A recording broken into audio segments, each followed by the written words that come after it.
आज अगर मैं आपसे कहूं कि इतिहास के सबसे बड़े आविष्कार और सबसे विनाशकारी घटनाएं सिर्फ एक इत्तेफाकात थीं, एक बिना धोए बर्तन से जिसने लाखों जानें बचाईं, लेकर एक गलत मोड़ तक जिसने विश्व युद्ध शुरू कर दिया। आज हम ऐसे 20 अविश्वसनीय संयोगों पर नजर डालेंगे जिन्होंने हमारी दुनिया को पूरी तरह से बदल दिया।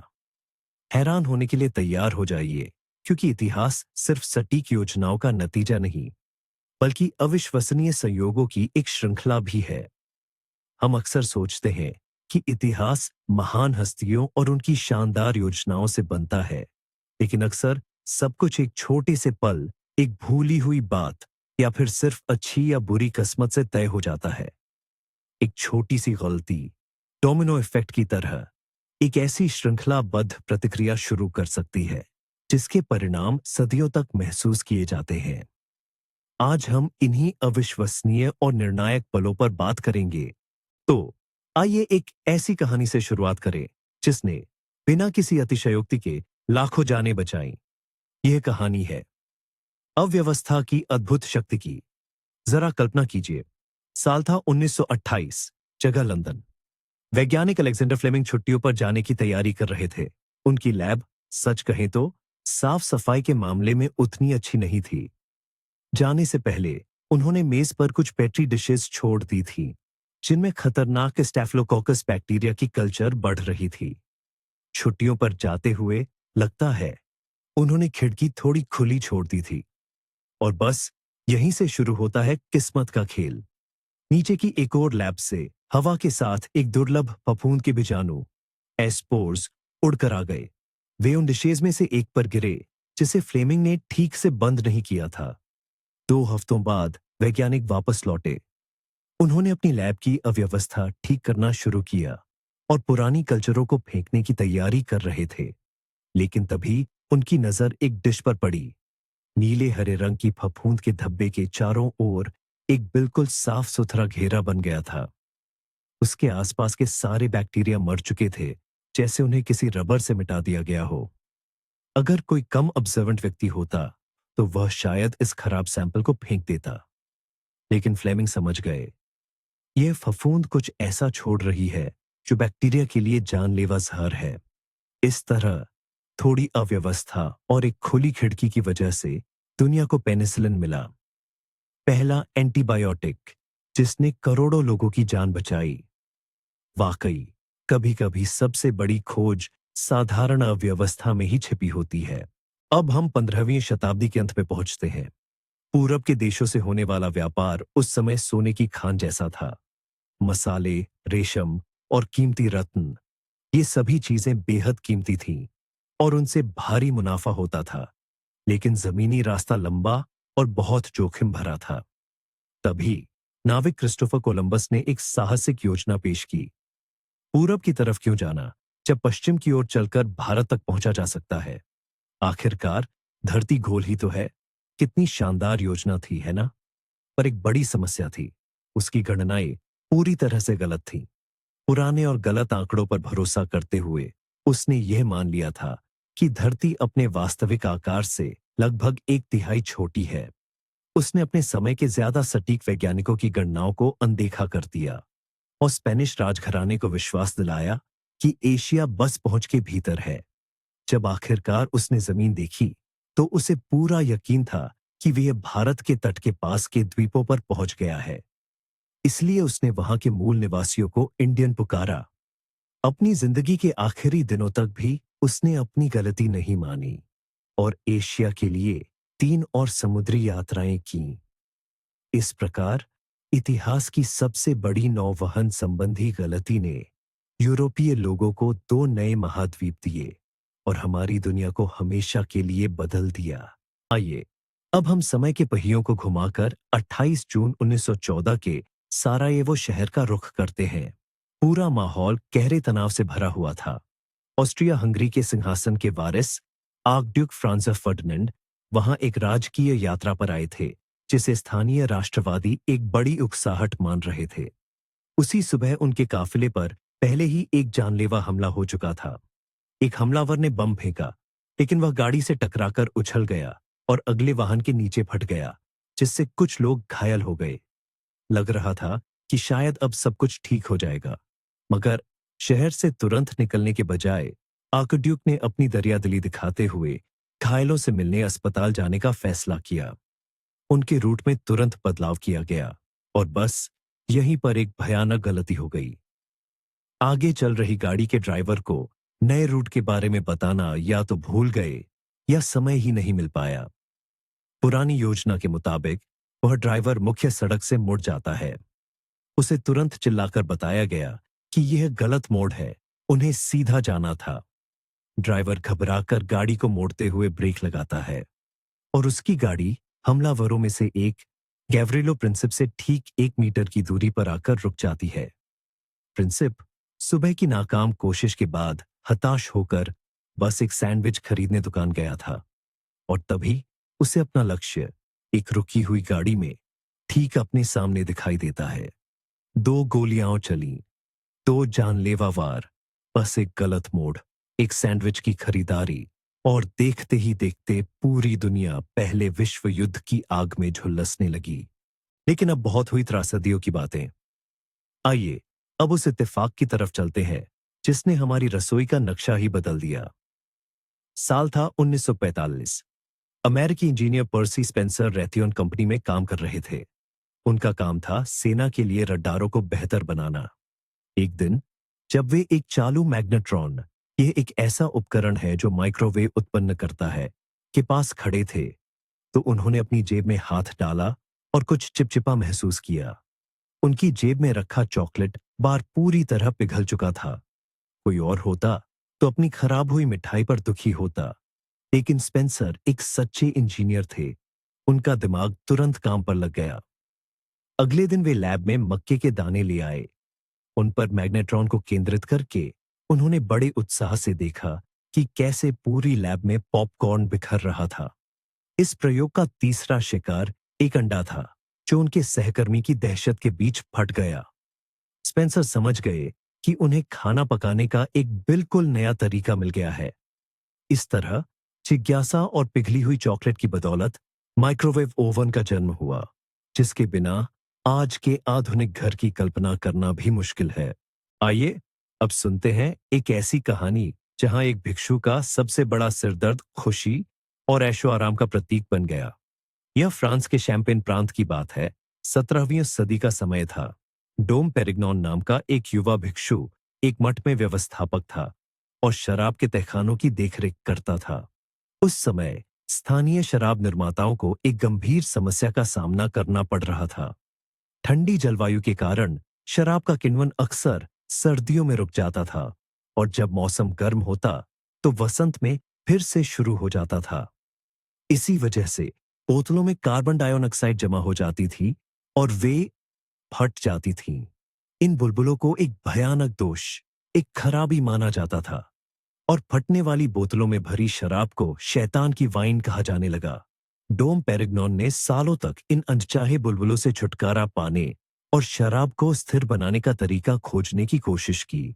उन्होंने अंगूर की किस्मों, बोतलों की मोटाई और उन्हें सील करने के तरीकों के साथ कई प्रयोग किए। विडंबना यह थी कि उनके सभी प्रयासों का नतीजा इसके ठीक उलट निकला। उन्होंने तकनीक को इस कदर परिष्कृत किया कि बुलबुले और भी स्थायी हो गए और शराब पहले से भी ज्यादा स्पार्कलिंग बन गई।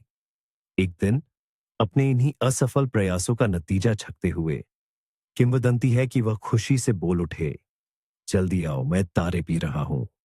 और इस तरह एक कथित दोष से लड़ने के इसी हताश संघर्ष ने दुनिया को शैंपेन जैसा अनमोल तोहफा दिया।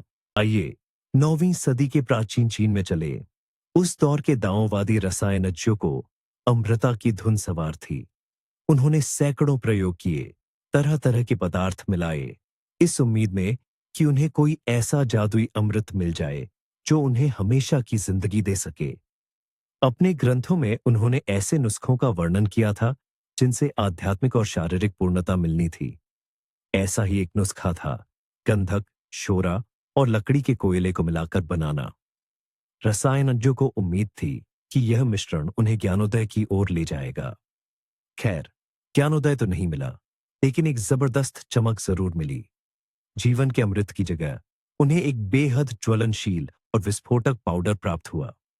उन्होंने खुद अपने लेखनों में बताया कि कैसे यह मिश्रण भड़का, उनकी दाढ़ियां और हाथ झुलस गए, और जिस घर में वे काम कर रहे थे वह भी जलकर राख हो गया। विडंबना देखिए, अमृता की खोज में बनाया गया यह पदार्थ मानव इतिहास के सबसे विनाशकारी आविष्कारों में से एक बन गया।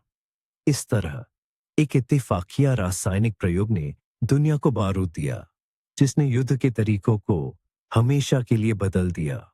हमारी अगली कहानी यह साबित करती है कि कभी-कभी सबसे बेहतरीन आविष्कार शुद्ध झुंझलाहट से जन्म लेते हैं। साल 1853 में अमेरिका के साराटोगा स्प्रिंग्स शहर में स्थित मून्स लेक हाउस नाम के एक रेस्तरां में जॉर्ज क्रम नाम का एक शेफ काम करता था। उस शाम रेलवे के बड़े व्यापारी कॉर्नेलियस वैंडरबिल्ट नाम का एक ग्राहक खास तौर पर बहुत नखरे कर रहा था। उसने कई बार अपने ऑर्डर फ्रेंच फ्राइज को रसोई में वापस भेज दिया। उसकी शिकायत थी कि आलू बहुत मोटे कटे हुए हैं और ठीक से पके नहीं है। क्रूम, जो अपने थोड़े गुस्सैल स्वभाव के लिए जाना जाता था, आखिरकार अपना आपा खो बैठा। उसने उस नखरीले ग्राहक को सबक सिखाने का फैसला किया। एक आलू लेकर उसने उसे इतनी पतली स्लाइस में काटा जितनी पतली वह काट सकता था, लगभग पारदर्शी होने तक। फिर उसने इन पतली स्लाइस को खौलते हुए तेल में तब तक तला जब तक वे कुरकुरी और लगभग पत्थर जैसी सख्त नहीं हो गई। आखिर में उसने उन पर खूब सारा नमक छिड़का और उन्हें डाइनिंग हॉल में भेज दिया, यह उम्मीद करते हुए कि ग्राहक गुस्सा हो जाएगा। लेकिन इसका असर बिल्कुल उल्टा हुआ। वेंडरबिल्ट इस नए पकवान से बहुत खुश हुआ। दूसरे ग्राहकों ने भी साराटोगा चिप्स चखने की इच्छा जताई। इस तरह एक चिढ़े हुए शेफ का नखरीले ग्राहक से लिया गया बदला दुनिया को ग्रह के सबसे लोकप्रिय स्नैक्स में से एक त गया, आलू के चिप्स। तो यह कहानी है कि कैसे एक साधारण कुत्ते की सैर ने एक ऐसे आविष्कार को जन्म दिया जो आज लगभग हर घर में पाया जाता है। बात है 1941 की, स्विट्जरलैंड की। इंजीनियर जॉर्ज डी मेस्ट्राल आल्प्स पहाड़ों में शिकार के बाद अपने घर लौट रहे थे। हमेशा की तरह उनके कपड़े और उनके कुत्ते की खाल चिपचिपी बूट से पूरी तरह से भरी हुई थी।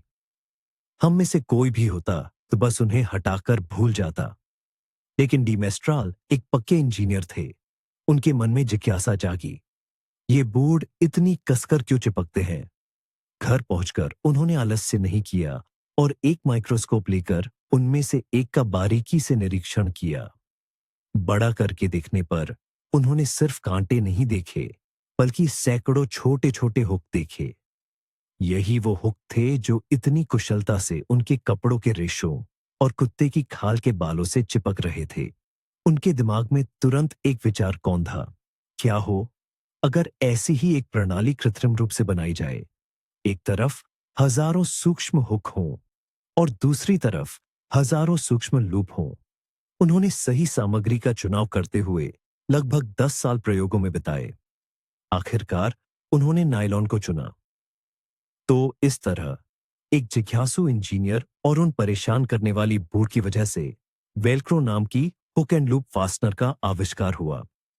आज इसके बिना बच्चों के जूते से लेकर अंतरिक्ष यात्रियों के स्पेस सूट तक किसी का भी काम नहीं चलता। आइए साल 1988 में डुपोंट कंपनी की रसायन प्रयोगशाला में झांकते हैं।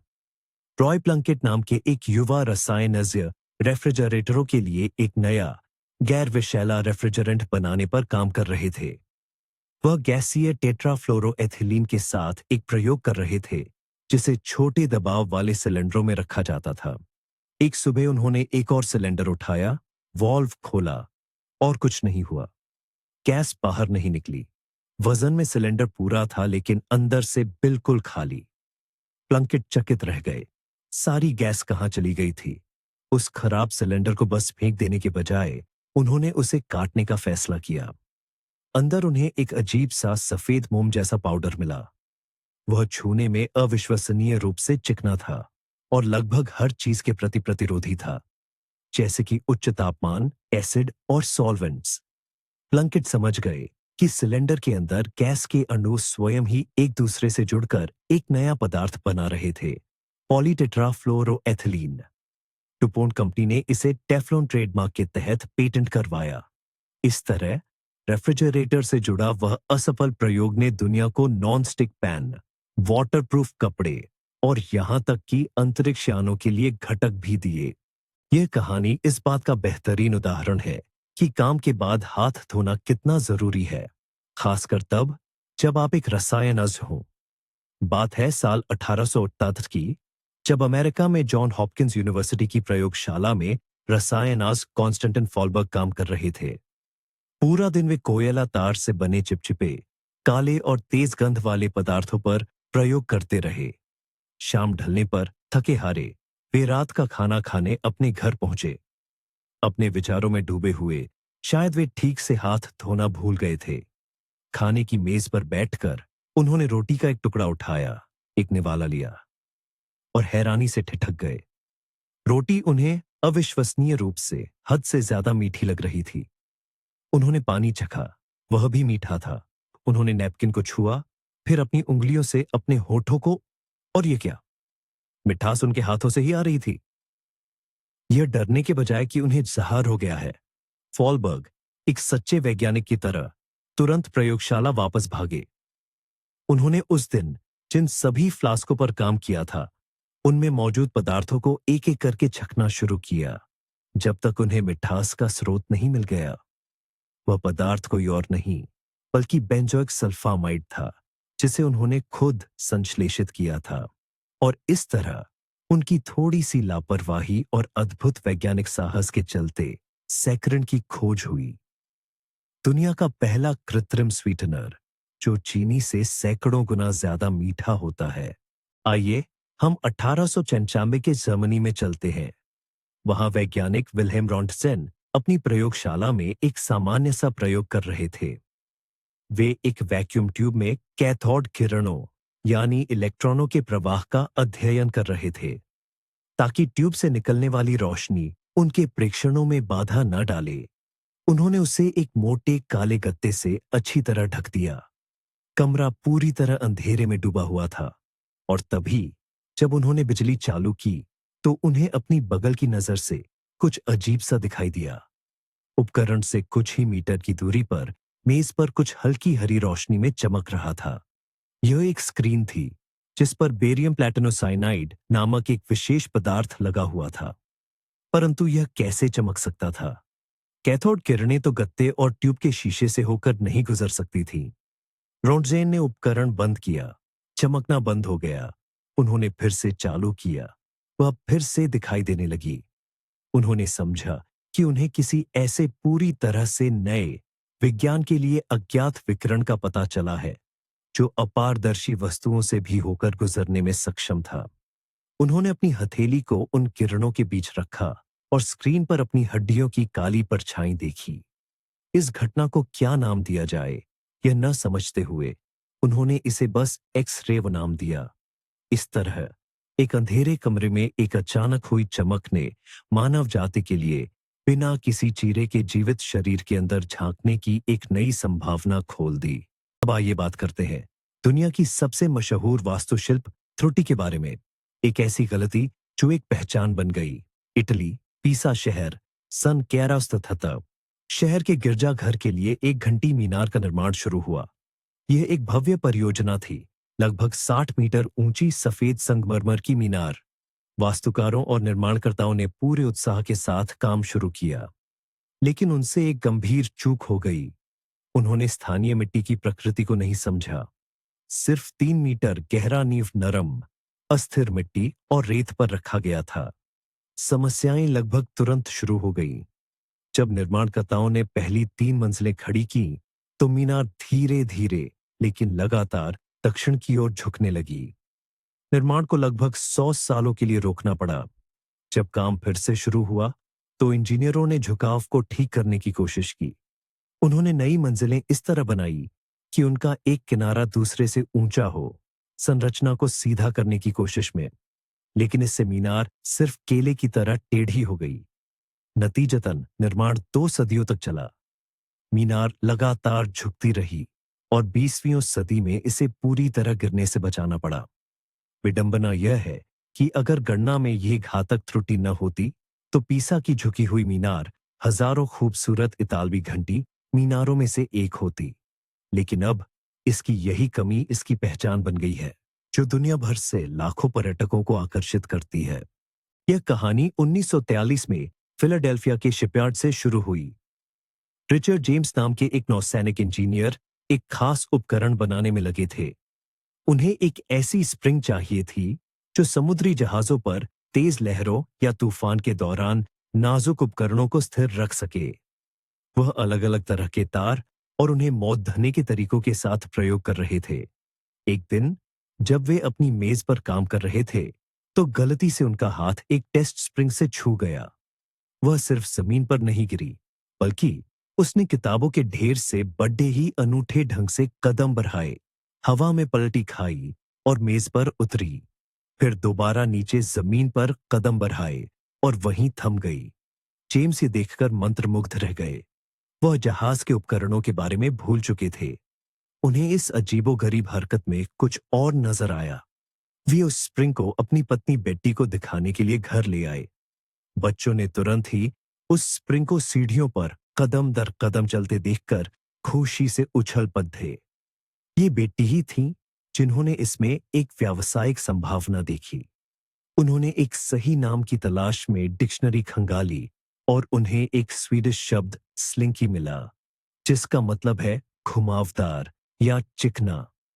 इस तरह मेज से स्प्रिंग का वह आकस्मिक गिरना दुनिया को इतिहास के सबसे सरल और साथ ही सबसे शानदार खिलौनों में से एक दे गया। तो अब एक कहानी कि कैसे एक टूटी हुई फ्लास्क ने हमारी कारों को बहुत ज्यादा सुरक्षित बना दिया। साल 1903, फ्रांस। केमिस्ट एडवर्ड बेनेडिक्टस अपनी प्रयोगशाला में काम कर रहे थे। एक पल उनका हाथ गलती से शेल्फ पर रखी एक कांच की फ्लास्क से टकरा गया। वह अच्छी खासी ऊंचाई से जमीन पर गिर गई। बेनेडिक्टस को लगा कि अब टुकड़ों की खनक सुनाई देगी, लेकिन इसके बजाय सिर्फ एक हल्की सी धप की आवाज आई। उन्होंने फ्लास्क उठाई और हैरानी से देखा कि उस पर मकड़ी के जाले जैसी दरारों का एक जाल बिछ गया था। फिर भी उसकी आकृति पूरी तरह से बरकरार थी। एक भी टुकड़ा अलग नहीं हुआ था। उत्सुकता से भरे उन्हें याद आया कि कुछ समय पहले उन्होंने इस फ्लास्क का इस्तेमाल सेल्यूलोज नाइट्रेट के साथ काम करने के लिए किया था। घोल सूख गया था और कांच की अंदरूनी सतह पर एक पतली, लगभग अदृश्य परत छोड़ गया था। ये वही परत थी जिसने टुकड़ों को एक साथ जोड़े रखा था, जिससे फ्लास्क बिखरने से बच गई। कुछ हफ्तों बाद बेनेडिक्टस ने एक अखबार में एक कार दुर्घटना के बारे में पढ़ा, जिसमें एक लड़की टूटे हुए विंडशील्ड के टुकड़ों से पूरी तरह घायल हो गई थी। और तभी उनके दिमाग में एक बात कौंध गई। उन्हें समझ आया कि उनकी यह न टूटने वाली फ्लास्क जान बचा सकती है।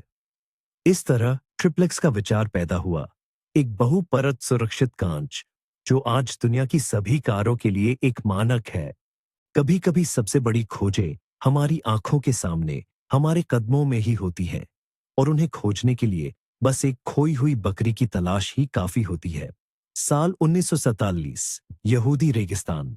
मोहम्मद अदीब नाम का एक युवा बेदुइन चरवाहा अपने झुंड के एक गुमशुदा जानवर की तलाश कर रहा था। यह तलाश उसे मृत सागर के पास कुमरान इलाके की चट्टानों तक ले जाती है।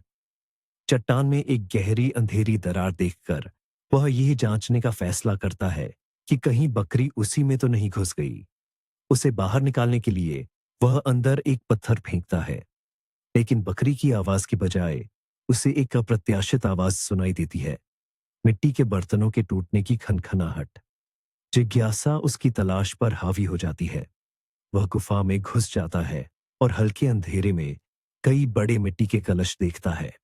उनमें से एक के अंदर उसे चमड़े और पेपरस के बंडल मिलते हैं, जिन पर प्राचीन लेख लिखे हुए थे। इस खोज की असली कीमत न समझते हुए वह और उसके साथी इन पांडुलिपियों को कौड़ियों के दाम पर एक स्थानीय प्राचीन वस्तुओं के व्यापारी को बेच देते हैं। केवल कुछ समय बाद वैज्ञानिकों को एहसास हुआ कि चरवाहे के हाथों में 20वीं सदी की सबसे महान पुरातात्विक खोज थी मृत सागर के अभिलेख, डेड सी स्क्रोल्स।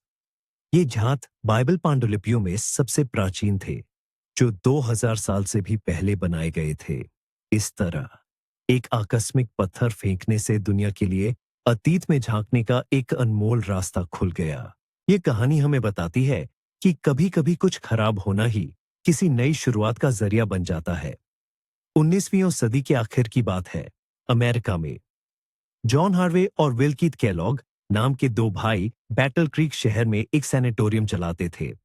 वे स्वस्थ जीवन शैली और शाकाहार के कट्टर समर्थक थे और अपने मरीजों के लिए लगातार नए नए व्यंजन ढूंढते रहते थे। एक दिन वे उबले हुए गेहूंओं से कुछ नया बनाने का प्रयोग कर रहे थे। उन्होंने गेहूं के दानों को उबाला, लेकिन तभी उन्हें किसी जरूरी काम से कहीं जाना पड़ा। वे गेहूं को वहीं भूल गए। कुछ दिनों बाद जब वे लौटे तो देखा कि गेहूं का वह मिश्रण ज्यादा देर तक रखे रहने के कारण थोड़ा खट्टा हो गया था। सैनिटोरियम का बजट कम था, इसलिए खाना फेंकना उनके लिए एक बड़ी फिजूल खर्ची थी। भले ही वह मिश्रण खराब लग रहा था, पर उन्होंने उसे खास रोलर से गुजारने का फैसला किया, यह सोचकर कि इससे उन्हें लंबी आटे की चादरें मिलेंगी। लेकिन इसके बजाय प्रेस से पतले पतले अलग अलग फ्लेक्स निकलने लगे। भाइयों ने उन्हें बेक करने का सोचा। उन्हें यह देखकर हैरानी हुई कि यह तो एक हल्का, कुरकुरा और स्वादिष्ट उत्पाद बन गया था। सैनिटोरियम के मरीजों को यह नई चीज बहुत पसंद आई। इस तरह अपनी भूलने की आदत और कुछ बचाने की इच्छा के कारण प्रसिद्ध कॉर्नफ्लेक्स, या यूं कहे कि गेहूं के फ्लेक्स का जन्म हुआ। एक ऐसा नाश्ता जिसने लाखों लोगों की सुबह बदल दी।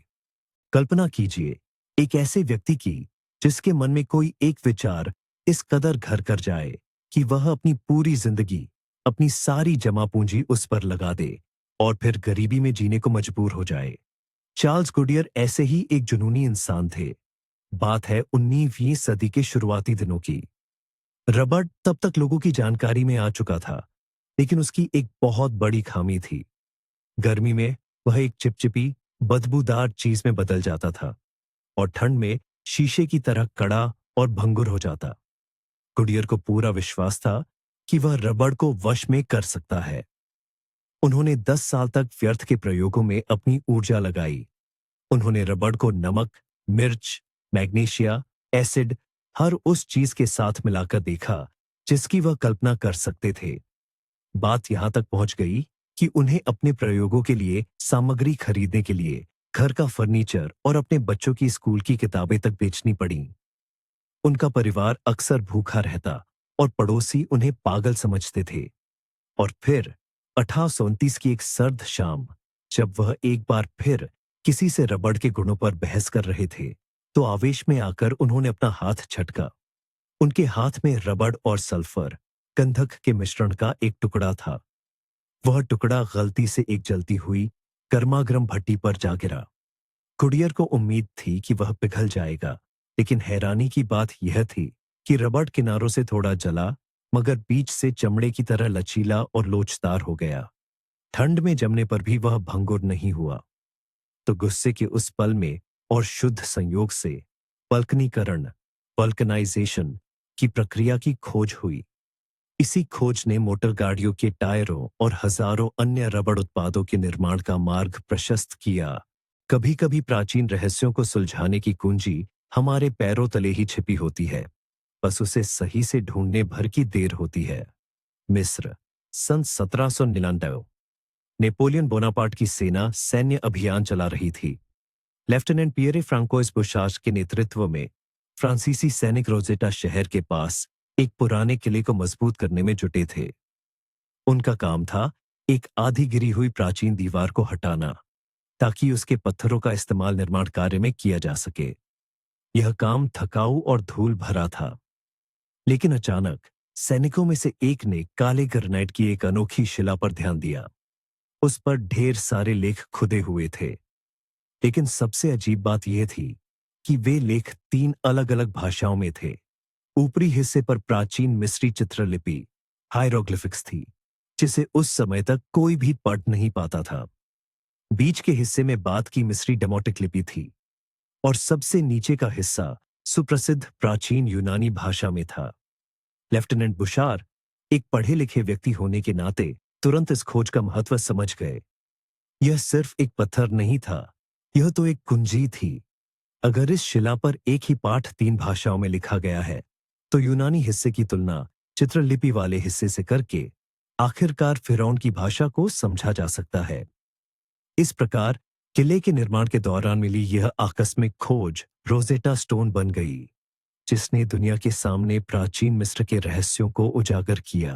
तो पेश है एक कहानी कि कैसे एक वैज्ञानिक का एक असफल उत्पाद किसी दूसरे के लिए अविश्वसनीय रूप से सफल उत्पाद बन गया। साल 1968 की बात है। 3M कंपनी की प्रयोगशाला।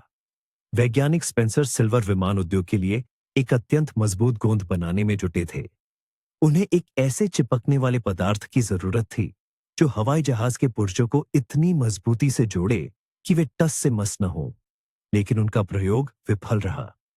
सुपर ग्लू बनाने की कोशिश में उन्हें ठीक इसके विपरीत चीज मिली, एक बेहद कमजोर गोंद। यह चिपचिपा तो था, लेकिन इससे चिपकाई गई चीजें आसानी से अलग हो जाती थीं और कोई निशान भी नहीं छोड़ती थी। खास बात यह थी कि इसे बार बार चिपकाया और हटाया जा सकता था। कंपनी के प्रबंधन को इस अजीबोगरीब पदार्थ में कोई खास क्षमता नजर नहीं आई और इस परियोजना को छोड़ दिया गया। कुछ साल बीत गए। सिल्वर के एक सहकर्मी आर्ट फ्राई चर्च के गायन मंडली में भजन गाते थे। उन्हें एक परेशानी थी। वे अपनी भजन पुस्तक में जिन कागज की निशानियों से जरूरी भजनों को चिह्नित करते थे, वे बार बार गिर जाती थी। एक दिन चर्च की प्रार्थना के दौरान इस छोटी सी दिक्कत पर सोचते हुए उन्हें अचानक स्पेंसर सिल्वर के उस बेकार आविष्कार की याद आ गई। क्या होगा अगर इस कमजोर गोंद को कागज के एक टुकड़े पर लगा दिया जाए? वह किताब में टिका रहेगा, पन्नों को भी नुकसान नहीं पहुंचाएगा और उसे बार बार दूसरी जगह भी चिपकाया जा सकेगा। ये विचार वाकई शानदार साबित हुआ और इस तरह एक असफल सुपरग्लू और चर्च में गाने वाले की एक छोटी सी परेशानी से प्रसिद्ध पोस्टेड चिपकाने वाले नोट्स का जन्म हुआ। हमारी आखिरी कहानी शायद सबसे ज्यादा साइकेडेलिक है। इसकी शुरुआत 1938 में स्विट्जरलैंड की एक दवा प्रयोगशाला में हुई थी। रसायन्स अल्बर्ट हॉफमैन आगट फंगस के व्युत्पन्न डेरिवेटिव्स का अध्ययन कर रहे थे, जिसका उद्देश्य रक्त संचार को बेहतर बनाने वाली एक नई दवा विकसित करना था। इसी शोध के दौरान उन्होंने श्रृंखला में 25वां यौगिक संश्लेषित किया, लाइसर्जिक एसिड डाइथाइलमाइड, जिसे संक्षेप में LSD-25 कहा जाता है। जानवरों पर किए गए परीक्षणों में थोड़ी बेचैनी के अलावा कोई उल्लेखनीय परिणाम सामने नहीं आया। इस पदार्थ को अनुपयोगी घोषित कर दिया गया और इसे अलमारी में रख दिया गया, जहां यह 5 साल तक पड़ा रहा। लेकिन 1943 में किसी अज्ञात अंतर्ज्ञान के कारण हॉफमैन इस यौगिक की ओर फिर से लौटे। प्रयोगशाला में इस पर काम करते हुए उन्हें अचानक अजीब महसूस हुआ। उन्हें असहजता, चक्कर आना महसूस हुआ और उन्हें काल्पनिक छवियों और बहुरूपदर्शी पैटर्न की एक लगातार धारा दिखाई दी। उन्होंने सोचा कि शायद उन्होंने अनजाने में अपनी उंगलियों के सिरे से इस पदार्थ की थोड़ी सी मात्रा सोख ली होगी। अपनी इस धारणा को परखने के लिए 3 दिन बाद उन्होंने खुद पर एक प्रयोग करने का निर्णय लिया। उन्होंने इसकी बेहद कम, जैसा कि उन्हें लगा, 250 माइक्रोग्राम की खुराक ली। प्रभाव उनकी सभी अपेक्षाओं से कहीं ज्यादा था, जिसने उन्हें मानव इतिहास की पहली LSD ट्रिप पर भेज दिया। इस तरह त्वचा के माध्यम से रसायन के आकस्मिक अवशोषण ने दुनिया को सबसे शक्तिशाली और विवादास्पद साइकोएक्टिव पदार्थों में से एक से परिचित कराया।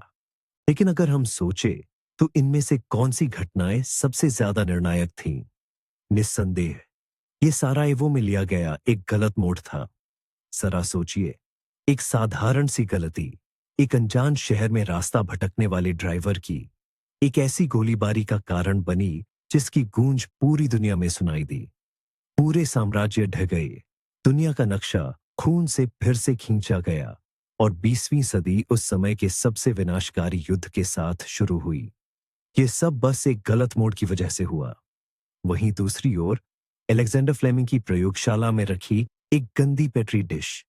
यह व्यवस्था युद्ध के बिल्कुल विपरीत थी। इसने कुछ नष्ट नहीं किया, बल्कि बचाया। हर आधुनिक ऑपरेशन के बारे में सोचिए, सेप्सिस या निमोनिया से बचाए गए हर इंसान के बारे में। आधुनिक चिकित्सा और एंटीबायोटिक्स की नींव एक साधारण फफूंद से पड़ी, जो गलती से उग गई थी। यह साबित करता है कि मानवता के लिए सबसे महान उपहार सबसे सामान्य अव्यवस्था में भी छिपे हो सकते हैं। और हां, कोलंबस की गलती। वह यह स्वीकार किए बिना ही मर गया कि उसने एशिया का रास्ता नहीं, बल्कि एक पूरी नई दुनिया खोजी थी। इस समुद्री गलती ने महान भौगोलिक खोजों के युग को जन्म दिया। सभ्यताओं का टकराव हुआ, वैश्वीकरण की शुरुआत हुई, और अफसोस, मूल निवासियों के लिए एक त्रासदी भी। जिस दुनिया में हम आज रहते हैं, अपने राजनीतिक गठबंधनों, अर्थव्यवस्था और संस्कृति के साथ, वह इस बात का सीधा परिणाम है कि एक कप्तान ने अपनी गणनाओं में बहुत बड़ी गलती की थी। जैसा कि आप देख सकते हैं, इतिहास एक सीधी रेखा नहीं है, बल्कि योजनाओं, गलतियों और कोरी इत्तेफाकों का एक उलझा हुआ जाल है। एक गलत कदम, एक भूली हुई बात, और हमारी दुनिया बिल्कुल अलग हो सकती थी। इस वीडियो को आखिर तक देखने के लिए धन्यवाद। अगर आपको यह दिलचस्प लगा, तो कृपया वीडियो को लाइक करें और चैनल को सब्सक्राइब करें, ताकि आप हमारी नई अद्भुत कहानियों को न चूकें। इससे हमें बहुत मदद मिलती है। हमारी सूची में से किस इत्तेफाक ने आपको सबसे ज्यादा हैरान किया? या शायद आप किसी और उदाहरण को जानते हैं जिसे हम भूल गए? इसके बारे में कमेंट्स में लिखें। हमें पढ़कर बहुत अच्छा लगेगा।